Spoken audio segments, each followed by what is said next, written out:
చాలాసార్లు మనము మనుషులు చాలా మంచివాళ్ళు అని అంటారు. నేను దీన్ని అంగీకరించాను. మనుషులు మంచివాళ్ళే, కానీ మనుషులు చెడ్డవాళ్ళు కూడా.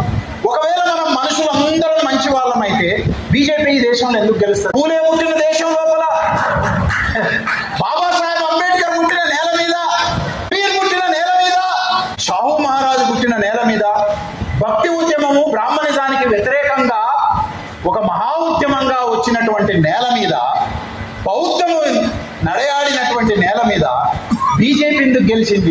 ఎందుకు గెలవలేదు? నేషనలిస్ట్ కాంగ్రెస్ ఎందుకు గెలవలేదు? ఇంతో